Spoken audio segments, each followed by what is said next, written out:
Good morning, everyone. Good morning. It's good to have you all here today, on another Sunday, all together, here to learn a little bit more from the teachings that Spiritism brought to us. Today we're going to have our brother Rafael talking about destruction and renewal, which you know is part of the divine laws. So a very interesting and a very important subject for us to learn about. But as always, before we start our lecture, we're going to have our reading with Olivia and our initial prayer with Eli. Olivia. Good morning, everyone. So today the initial reading is from the book Happy Life by Givaldo Franco and Joana de Angelis. Avoid altercations, for they are useless. Between contenders, the person who refuses to get involved in fruitless arguments is always right. The only product of verbal clashes and violent altercations is hostility, which is very difficult to amend. Words spoken in anger rarely express what a person is actually thinking. They demonstrate the person's state of disharmony and the urge to crush his or her opponent. Express your ideas calmly. If the other person disagrees, remain silent and give him or her over to time, which teaches us all unhurriedly.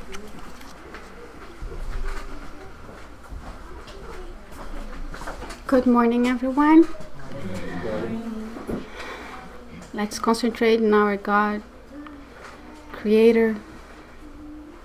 Say thanks for everything that happens in our life, for the good things that makes us happy, for the hardships that makes us grow. Let's appreciate every single moment that we can have and share with our families, friends, and with those that teach us how to be and become a better human being. Let's ask for the spiritual world to enlighten our speaker today and open our hearts to receive as much as possible of the words and put in practice in our daily lives. So be it. Welcome, Rafael. Everybody, good morning. I'm very happy to be here again once more. Before I start, as always, I would like to express my gratitude for the opportunity to be here, for the opportunity that is given to me by Toronto Spiritist Society. I always remember that book, Paul and Stephen, when Paul was just starting his mission, and he was very worried with all the suffering that he would have to go through. And then he received the visit from Abigail, and she told him, among other things, work. Why am I saying this?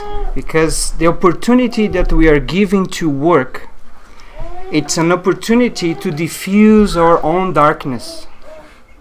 Through work in the good, we illuminate ourselves. We create an inner light that helps us to be better people and to feel happier and more at peace.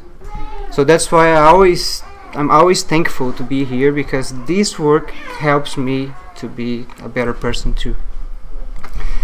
And it's a divine task to participate the spreading of this doctrine that helps us so much, that gives us the tools to find a little bit more of peace in our lives. So for those reasons, I'm thankful. So the topic today is destruction and renewal, and it's in synchronism with the day that we are celebrating today. It's really a good reason for celebration, because we are celebrating 100 years from the end of World War I, which it was one of the worst wars that we as a humanity ever experienced, in terms of number of casualties and the horrors that we created. So it's important for us to see why God would allow that to happen. Why would that be something that we have to go through? Such horrors. But before diving into that, we need, as when we are building a good house, a house that we want to be stable and to be there for several years, we had to build good foundations. So before we dive into this topic, we need to strengthen our foundations. And where do we find those foundations? Well, in the very first question of the first book of codification, in the first chapter, we find the beginning of those foundations. When Kardec asks the spirits, the very first question, what is God?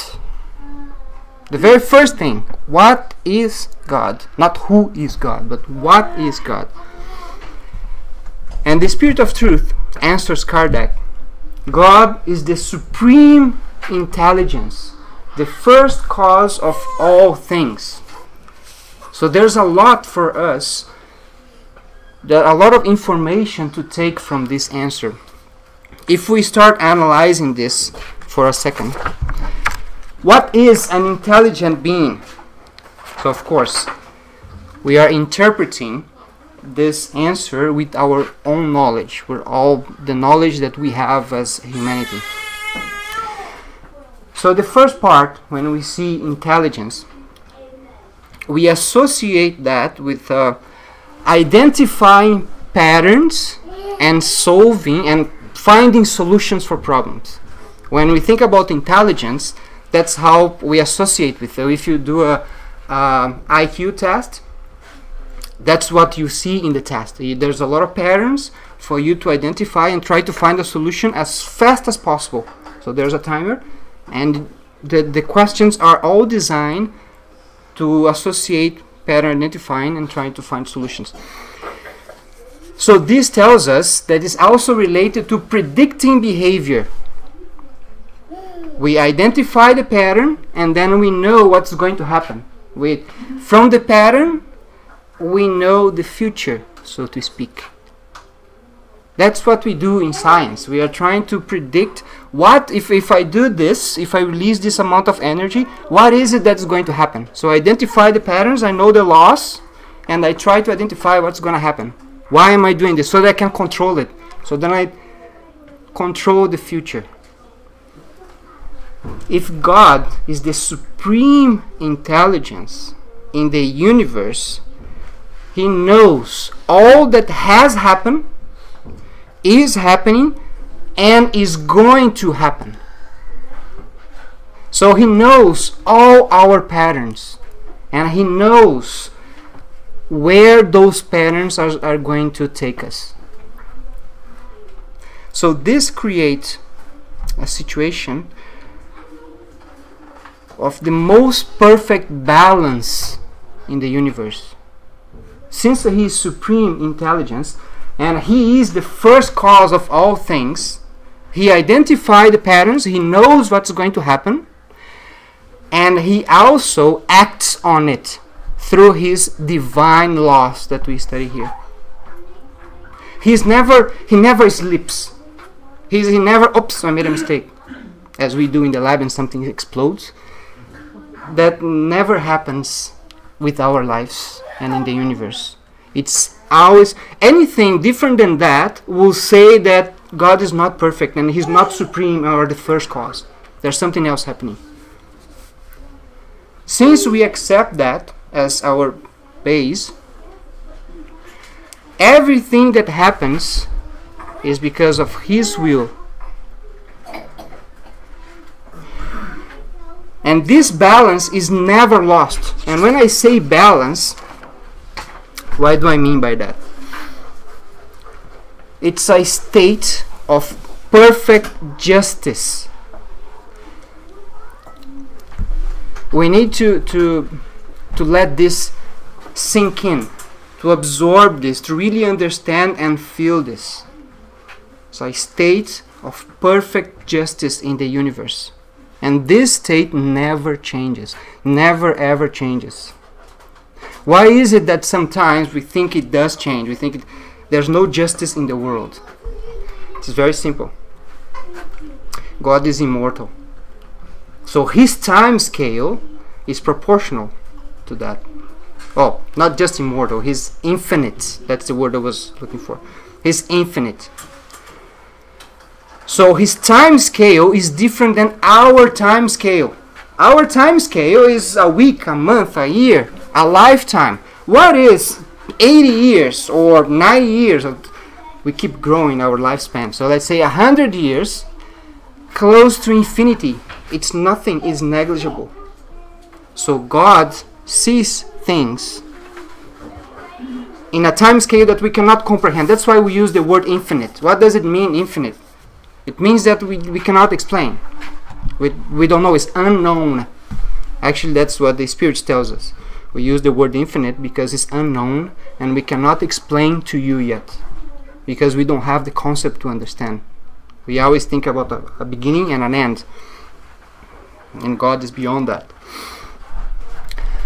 So when we expect justice tomorrow or in the next year, He knows that we need time to change. So justice is always perfect, but we need to zoom out. Why do I say zoom out? Because if I take a selfie and it's very close and you see just my ear, then you see that picture is, what is that ear doing here? But that if you zoom out and you see, oh, there's a person doing something, then you can understand the picture. It's the same thing with the universal justice. You need to zoom out. But sometimes we cannot do that with our five senses, with our material five senses. We do that with our minds. We try to understand. And if we cannot see it completely, we trust. We trust and we have faith that everything is to our own good. So we have a state of perfect justice and perfect love. So it's not just justice, it's that everything that happens is fair and it's for our own good, because He loves us. God loves us more than we can understand, more than we have concepts to explain.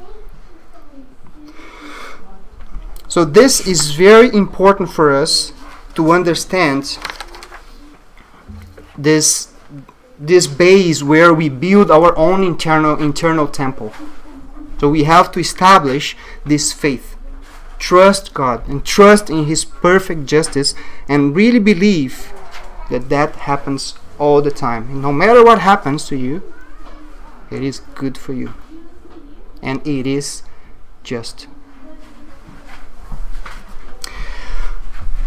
If we do something wrong, anything, He already knows, as I said, He's the supreme intelligence. So He knows beforehand that we're going to do that. Anything. He always knows. Why does He allow us to do that? In the same way that parents sometimes allow for the children to do something that they know it's wrong. But the children will learn from that. So we are His children, and He allows us to do something that is going to create suffering, because that's the way we are going to learn. It doesn't need to be that way. We're just being stubborn. We could just listen to Him and don't do it. But sometimes we close our ears and we don't listen. And then He allows us. Of course, it's always controlled. It's always controlled. He knows how much free will He can give us. It's not completely unlimited. The free will is also controlled. He gives us boundaries and limitations where we can exert our free will. And then He allows us to do that so that we can receive the consequences and we can learn from that. But why do we have to learn? The main goal We were created to work with God, to work with harmony. What does that mean? It means to understand, respect each other, to live in harmony with everything and everybody. That's why we were created. That's our true nature. That's the human nature, is to make peace and to love. That's the true human nature. Why don't we do that? Because we still have a little bit of animal nature in us. So he wants us to reach our perfect human nature. So that's why he allows us to make something wrong, so that the consequences will come and will drive us to perfection someday. So it's all because he loves us and he wants us to be happy.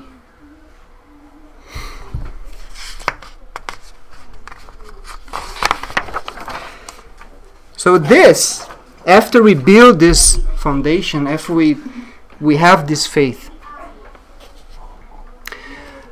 it gives rise to very practical concepts. One of them is confidence. We can live with confidence. We do not have to feel fear, to be afraid of anything. We walk our path on this earth. We do everything we can to be better people, or to fulfill our own individual missions here, without being afraid that we're going to die tomorrow, or something wrong, something bad is going to happen to us.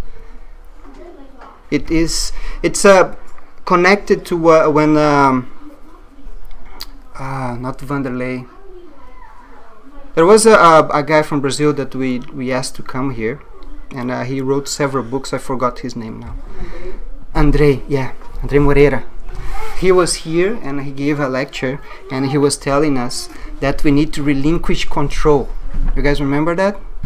Because one of the main psychological problems is that we try to control everything. We have to control everything. But we need to understand that our control is limited. It is limited. And when we try to control everything that will happen, that we cannot do it, we generate this anxiety that makes us toss and turn in the bed at night, and we don't sleep, and then it creates unhappiness and depression. So if we understand that you can trust God, there is a being that is bigger than you, that loves you and is controlling everything. You do your part. You do everything you can. The rest you leave it to him. So this already gives us this confidence. And once we are able, of course, one thing is to understand that intellectually. Another thing is to have your heart follow. It takes time. It takes time, and that's natural. It's the exercise of living in this earth. But even when your heart is lagging behind, but you are already learning, you feel that your life gets easier. You will start living. You start feeling lighter, because you don't carry all that luggage of anxiety that's not yours to carry. You just trust him. Trust him. Everything is going to happen in the right moment. Of course, again, always remember, we need to do our part. We all have to work. The decisions that is ours to make, we have to do it. It's how we learn. Another very important thing is connected to this confidence, to having this confidence, which is not feeling rebellious. The rebellion, to rebel against God and to feel that everything is wrong and complain about everything, that cancels out everything that you are learning from whatever difficult the situation or hardship you are going through. If you are going to something that is hard, remember that that is for you to learn. So you can feel sad, you can feel disappointed, but take that continue walking. If you need to cry, you cry. But keep walking and don't feel rebellious. If you see that you start complaining too much, try to have a feedback like that. Observe yourself, and don't let that go too far. Always trust in God. Don't let the rebellion grow inside of you. Don't let that. That's the only thing that can cancel everything that you are learning from the hardship you are going through. So after establishing those concepts, and we know that we can trust, then we can dive into the topic of destruction and renewal. So in the Spirit's book, Kardec divides. So he was a teacher. So in order for us to learn better the divine laws, there's only one divine law, but he divided in 10, so that we can learn and study the specifics of this law. And one of these laws is the law of destruction. Everything has to be destroyed. But that's actually very dramatic, and it doesn't. We need to understand that and to study. That's why Spiritism is a doctrine of study, to really understand what does it mean, this destruction. It's actually, destruction is what we see. We see from this side, because we see it in a very short span. It's actually renewal. It's constant renewal. And when I talk about, first, let me read what the Spirits answered Kardec when he asked about destruction.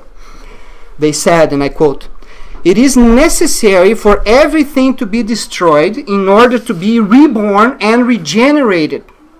What you call destruction is no more than transformation that is aimed at renewing and improving living beings." We see only the destruction. What destruction? Destruction of our body. The destruction of the material body. And we see that, we see this, that person died, or that person is going through a very severe disease, and we see the body decay in front of our eyes. And we see only that, and that's why we call destruction. But if we could see the whole picture, we would see that it's actually a renewal. It's a renewal.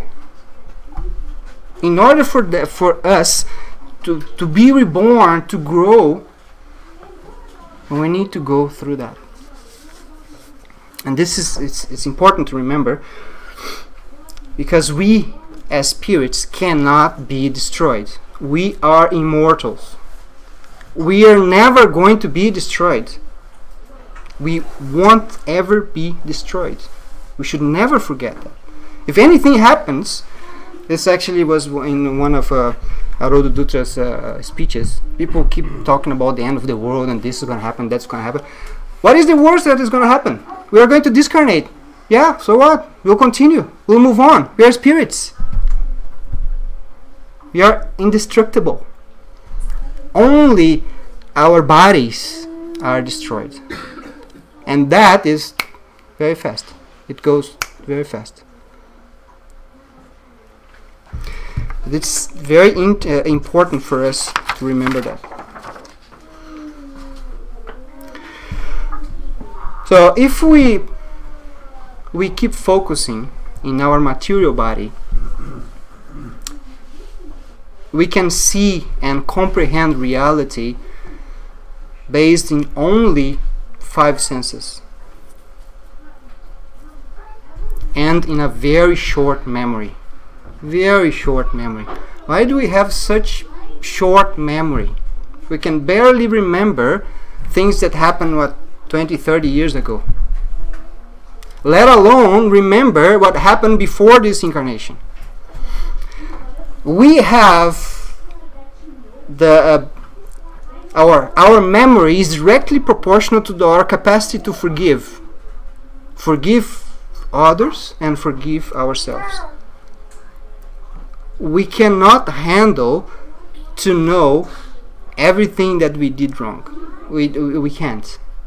It's too much. It would cause such a traumatic psychological problem that would make us stuck. So if I did all those things, there's nothing I can do to make it better. It's too much. It's too much.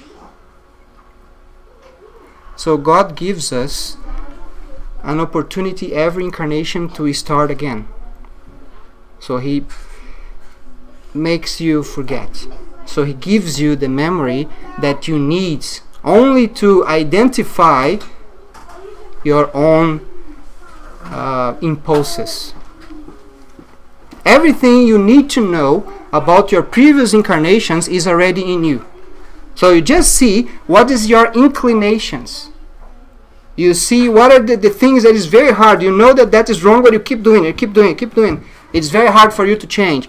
That tells you everything you need to know about your past lives.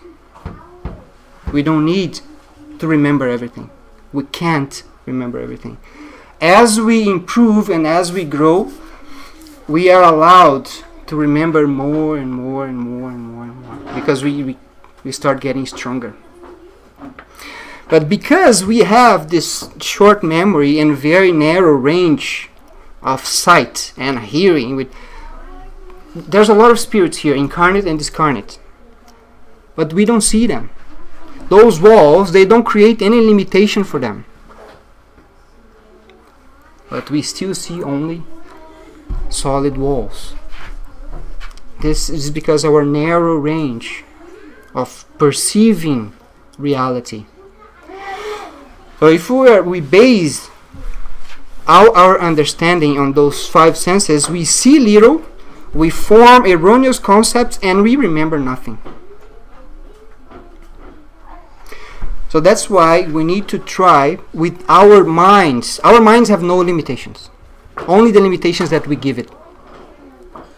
So through Spiritism, through study, we can expand our understanding and try to go beyond that. And also mediumship. Mediumship is like the gift that we receive from God that creates a permanent connection with Him. And every now and then makes us remember that our perception of reality, it's not enough to tell us what reality is. We always know that there is more. That's why we're all here in a Sunday morning, because we know that there is more. So if we understand, so if I take an example, the destruction of material bodies, so the death of a person.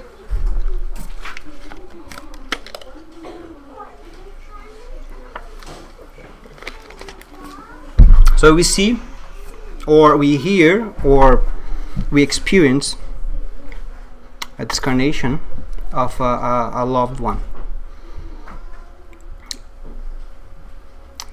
Society educates us to see that as the destruction of that person.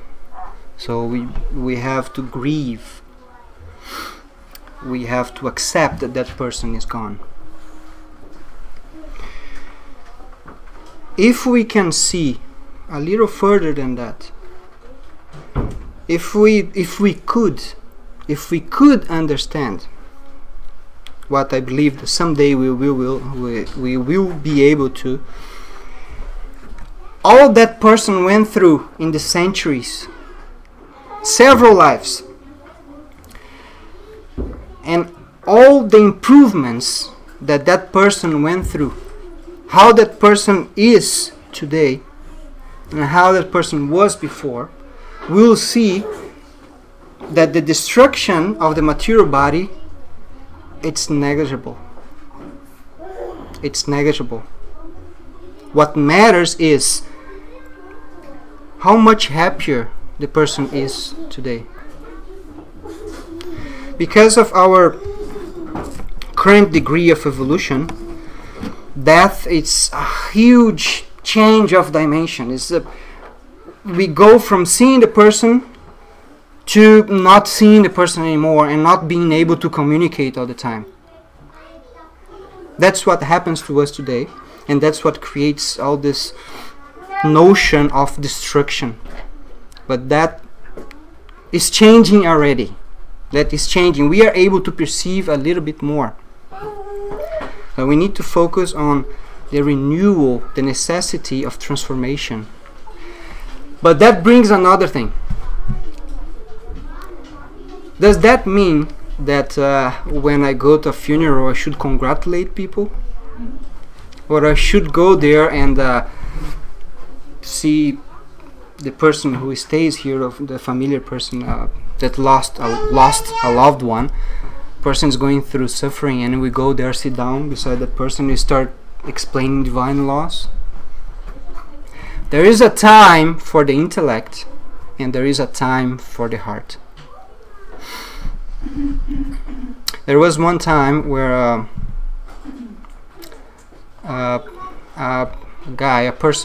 man, he went to see Chico Xavier, Franciscan Xavier, and a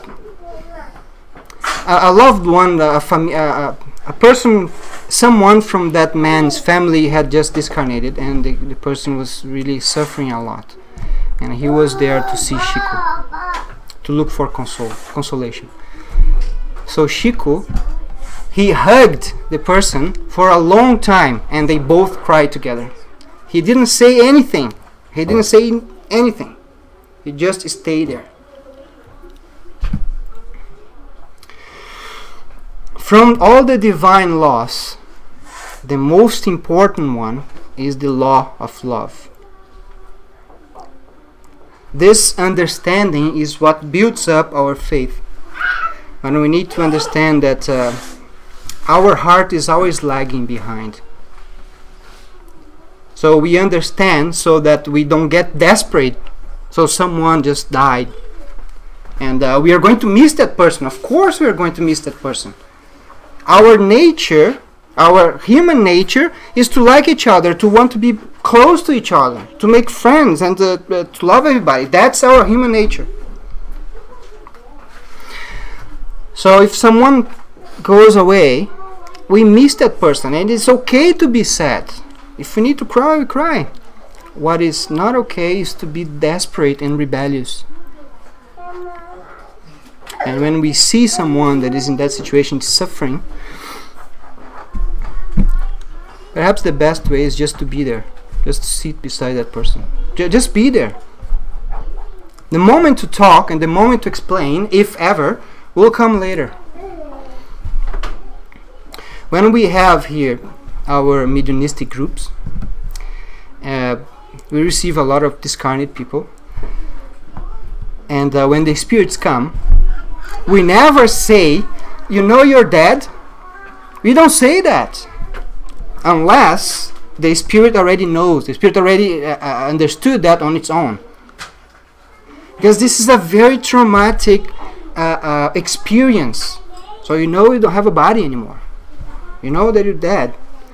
You need, the person who is talking to the spirit needs to have, there's inspiration, so you need to be careful not to create any trauma, because that spirit, if it's a person that never thought we are raised like that, we are raised as immortal people, we don't talk about death, we don't mention death. Those who are gone, we try not to talk too much.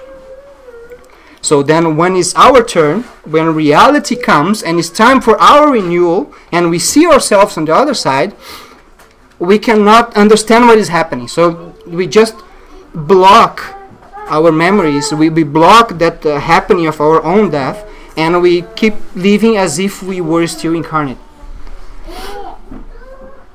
And that is something that has to be taken into account. If you read the book from André Luiz, we're talking about memory. My memory is terrible today. It's a book that talked about two people that they went to the hospital with diseases, and they discarnate in the hospital. Life goes on, life goes on. So then they wake up. Of course they are on the other side, they have discarnated, but they wake up in the hospital, and then they are out there together, and nobody knows that they are already dead. So they say, oh, maybe our family left us here to be treated, and then they will come back later. And then they go to the garden, and they say, after some time, they start seeing that there's something happening here.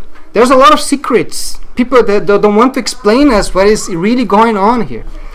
And then it's very funny, because then they go to a lady, they see a lady, and it seems that she knows what's happening. She knows. She's the only one that knows the secrets, what is going on in this place. And they go talk to the lady, and she said, yeah, we are all dead.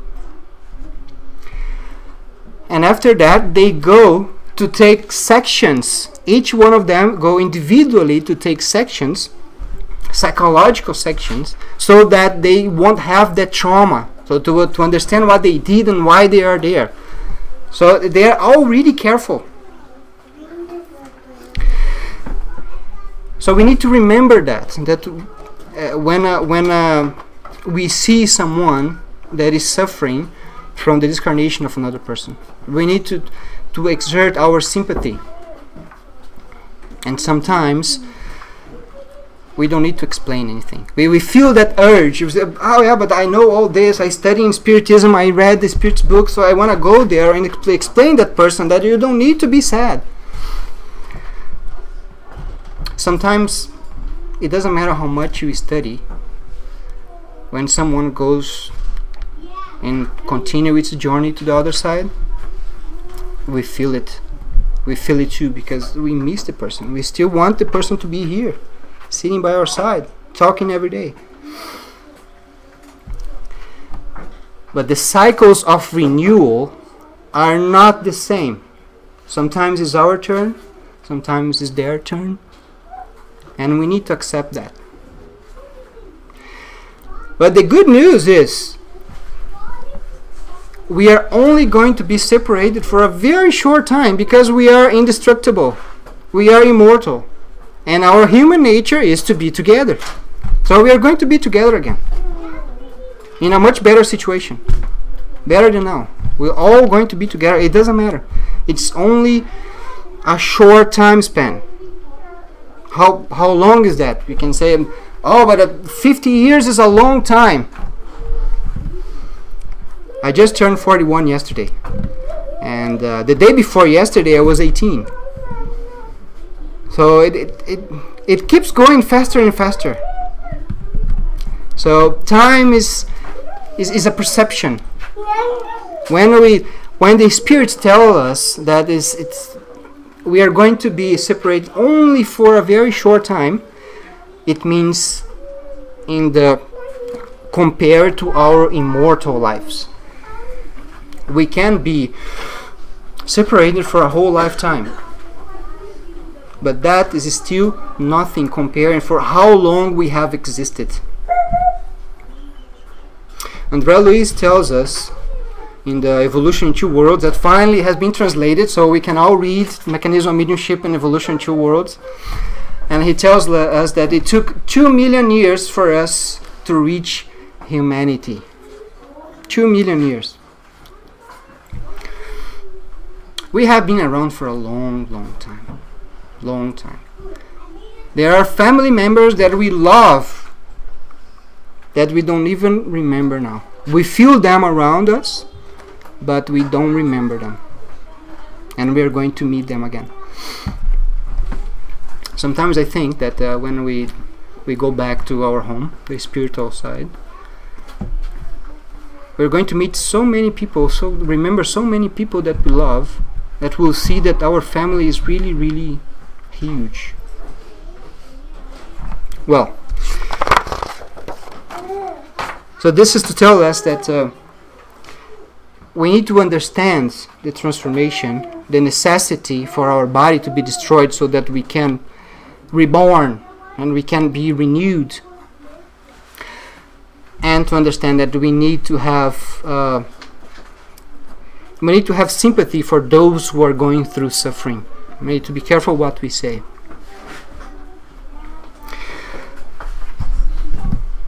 As I said, all of us have discarnated many times before, and we will again. We are all going to die. We are all going to. There's nothing we can do about it. So I don't want to cause any discomfort in saying that. Well, what I want to bring is the reality. that we are going to go back to our home, to our spiritual home. We are going. It doesn't matter what you do. You are going back. And that's, thank to God that that's going to happen. So if we keep in mind that this life is temporary, then the goal of us being here becomes self-illumination. Why are we here? We are here to try to improve that inner light that I spoke in the beginning, to grow inside of us, to learn to respect the others and yourself, to learn how to love the others and yourself. In all the difficult situations of life, we hear a teaching, you hear a law, but then something happens, you don't know how to fit that law. How I know this, that happened, how do I behave in that situation? That's ours to discover, like Ontario. That's why we study. That's why we study ourselves, and we study everything that the Spirit tells us, so that we can acquire all that knowledge, and then we apply that to ourselves, and we apply that to our lives. Spiritism is practical, so we apply every day, and we learn from it. And then we bring back here, then we have study groups where everybody puts their opinions, and then we see people that are going through the same thing that you are going through, and then we discuss, and together we figure out. And we learn, and we keep learning. And this learning creates this light inside of us, and this, it's what is going to change our world. You don't try to put the light inside of the person that is close to you. Sometimes that's what leads us to war. We want to change it now, today. That person is wrong, and we need to change that person or stop that person. Then we use violence.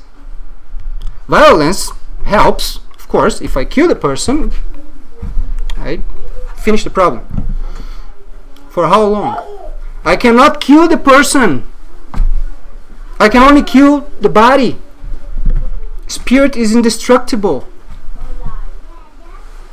If war was the solution, we would have solved all our problems a long time ago.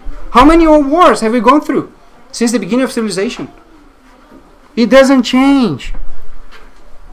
People keep coming back. If you don't change the thinking pattern, the war is going to keep happening. But divine laws are perfect. We receive the consequence for our acts.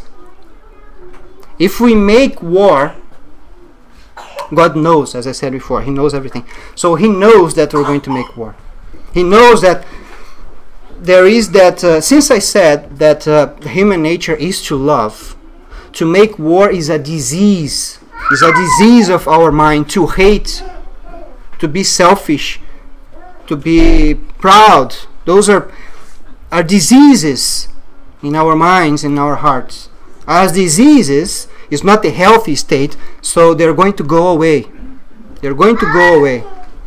So when God sees that we have that disease, it's propagating inside of us, and if He deems important for our own understanding to let go, so that we really make war, the horrors that we ourselves are going to create will teach us not to do it again.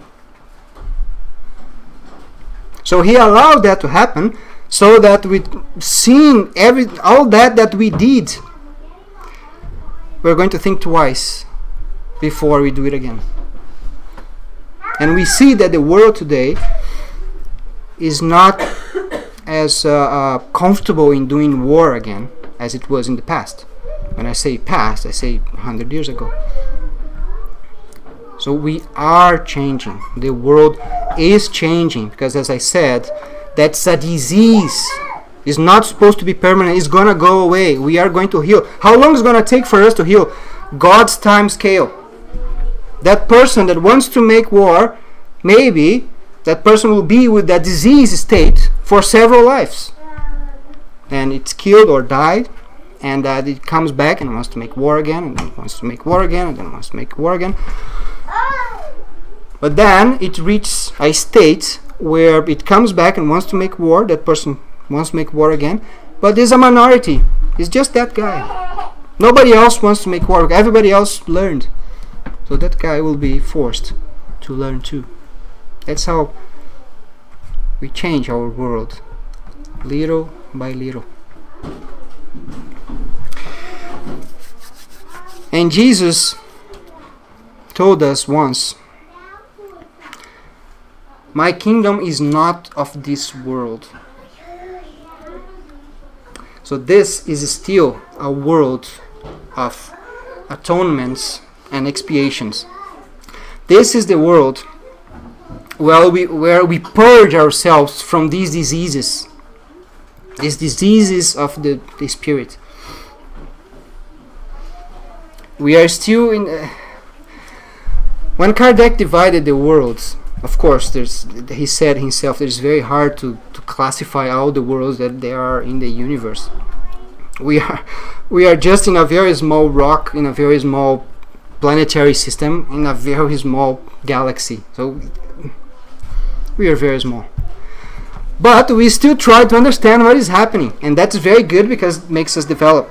So when he divided the planets, our planet of expiation, the one that we are living now, is the second one after primitive planets.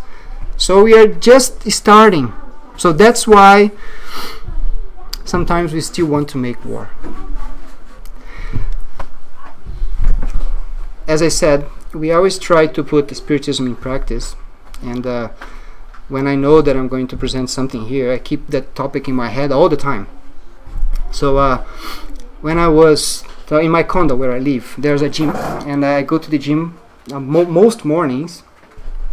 And when we are, it's very weird. When we are there, there's another guy that goes too, and we talk about several things: philosophy, religion. He's Muslim, so we talk about several things when we are working out. And we were talking about war, and he told me, "Yeah, that's a human nature. There's always going to be war."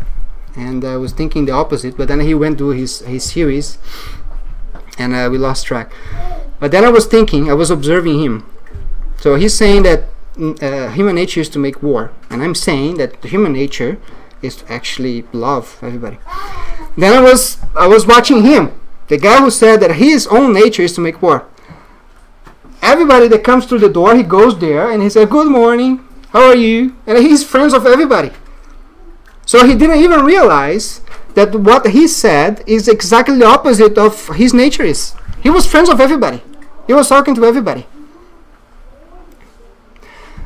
So the war, more often than not, is created by a minority. A minority. It's a minority of people that sometimes happens to be in power.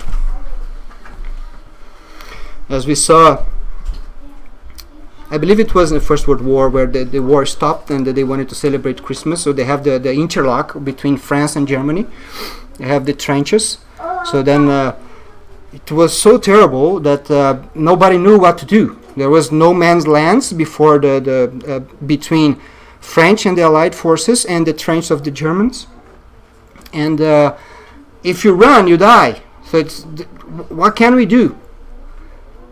So then they stopped. At that part, they stopped the war and they celebrate Christmas together. And actually that was so powerful that they had to change generals from both armies and to send new officers to enforce, to create very restrict policies to force the soldiers to go back to war again. They didn't want to make war anymore, they just wanted to go home. If you see, even nowadays, if you watch the interviews with soldiers from Afghanistan, and sometimes you see that young people, they want to go to war, they feel that rush. But that's a disease. When you go there, and it's temporary, when you go there and experience that for some time, all you want to do is go back home, go back to your family. Because that's your human nature, that's your permanent state, is to love people, not keep killing people. And if you are forced to do that, you create such a traumatic experience in your mind that sometimes they cannot come back and reinsert in society. They cannot live in society anymore. Their minds are so destroyed from forcing this diseased state, it is very hard to live as a human being again. That's incredibly sad. It's very sad that we still have that in the world that we are living today. However, we're almost done. In the 19th century, in the Gospel according to Spiritism, we were told that we have already started our transition. We are changing to a better world because each one of us, it's making an effort to be better. We are trying to be better people. If you're trying to be better, your light ends up influencing everyone that is around. If you focus on improving yourself, you end up influencing the others to change too.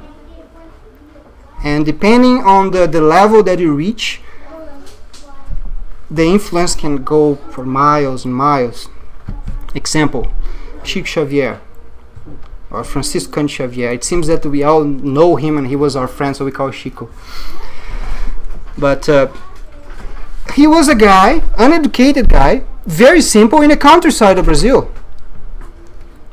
Everyone wanted to go there and just sit and talk to him. What is it that was special with him? He just liked everybody. He loved everybody.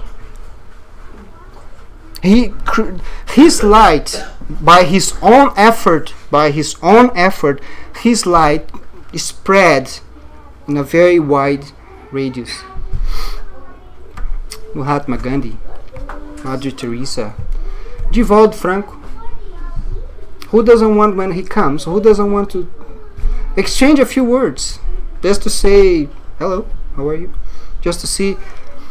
Those people, they have this light that show us that when we are attracted to those people, and when we get close, it warms our hearts. So if we illuminate ourselves, each one of us will be able to generate this power. And we are doing that in our own time. God's time scale, not man's time scale. And we are changing this world. Let me jump a few.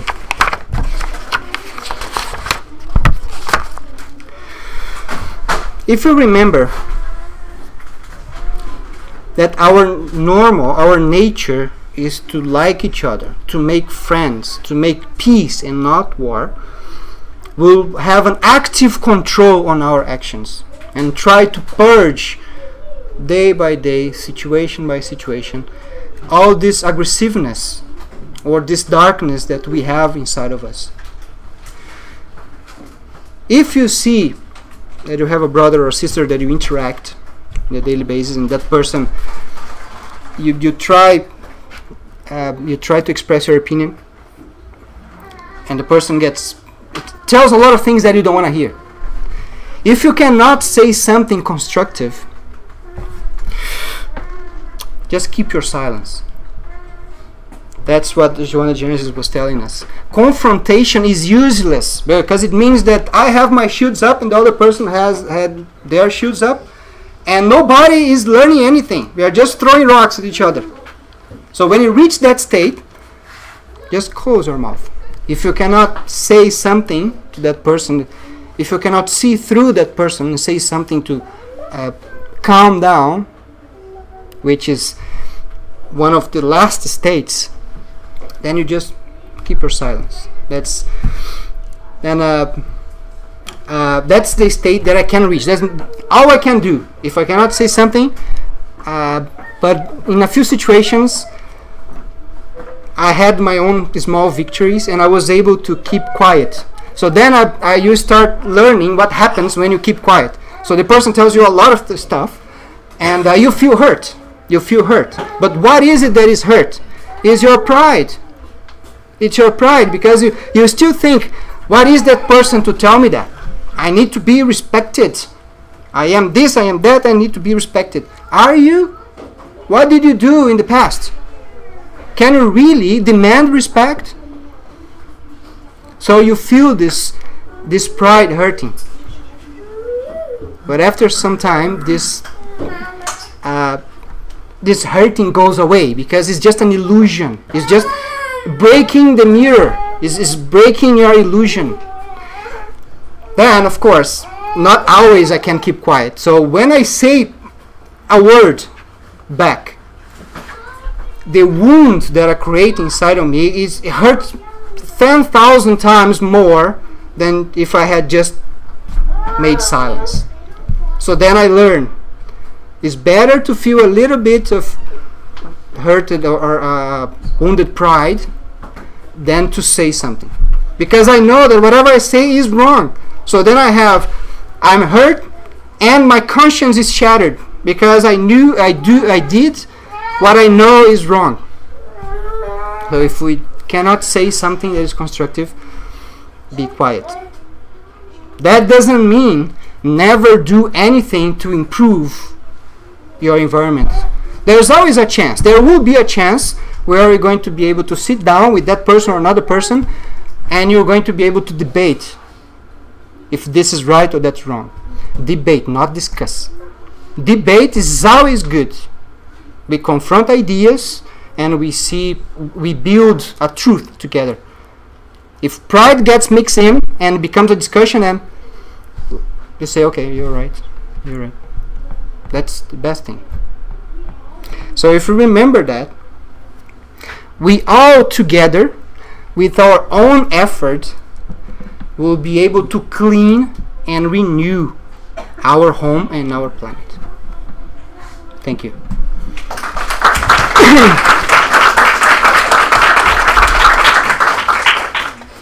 Thanks, Rafael. That's the future MECs. In a few years, we'll be up here. So any questions, any comments? This was a great lecture about destruction renewal. Give us a new view of it, right? So destruction may not necessarily be a bad thing unless it's consequence of our own pride and vices, right? But as a natural law in nature, it's something that's actually good, right? That's the only way for us to renew. Any comments or questions on the internet? No? All quiet? So no comments, no questions? All right. So thank you, Rafael, for the lecture. It's fantastic. So let us all now say goodbye to the people on the internet. Thank you for being with us. Hope to have you back next week. And while we're all here, going to prepare for